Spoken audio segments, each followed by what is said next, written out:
আগের ভিডিওতে তোমরা দেখেছো যে আমি অনেক লীলা তোমাদেরকে দেখিয়েছি। এবার যাব মহাপ্রভুর জন্মস্থানে, যেখানে মহাপ্রভুর জন্ম হয়েছিল। চলো, এই যে চলে এসছে আমরা মহাপ্রভুর বাড়ির সামনে, কিন্তু ভেতরে ভিডিও ফটো তোলা অ্যালাউ ছিল না। তারপর আমরা ওখান থেকে আবার বেরিয়ে পড়লাম অন্য জায়গায় যাওয়ার উদ্দেশ্যে। ওখানে একটা না অনেক কটাই মন্দির ছিল যেখানে ভিডিও ফটো তোলা অ্যালাউ ছিল না, ওর জন্য আমি সেখানে ভিডিও ফটো তুলতে অ্যালাউ করতে পারিনি। তো আবার এখানে আমাদেরকে বলেছিল জুতো খুলে যেতে। পা তো মানে কি বলবো, যাই হোক খুব গরম ছিল। আমি একটা জিনিস দেখছিলাম, এই মন্দিরের ওই পাশটা ছিল গরম আর এই পাশে ছিল ঠান্ডা। ভেতরটা দেখো কতটা সুন্দর।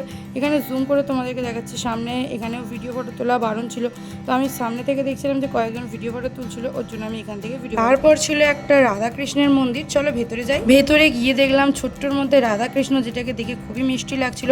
মন্দিরটা খুব সুন্দরভাবে সাজানো হয়েছিল, খুবই সুন্দর। দেখো গেটটা কতটা সুন্দরভাবে সাজিয়েছে। ভেতরটাতেও খুব সুন্দর সুন্দর ফটো ছিল, যেগুলো ছোট ছোট লীলা ধরে তোলা হয়েছে, যেখানে লাইট মারা হয়েছে। দেখো ভেতরে কত বড় একটা ঝাড়বাতি ছিল। নবদ্বীপ ঘোরা আমাদের হয়ে গেছে। এবার লঞ্চের টিকিট কেটে যাব ওই পারে, মানে মায়াপুরে। হয়ে গেছে আমাদের এখানে টিকিট কাটা।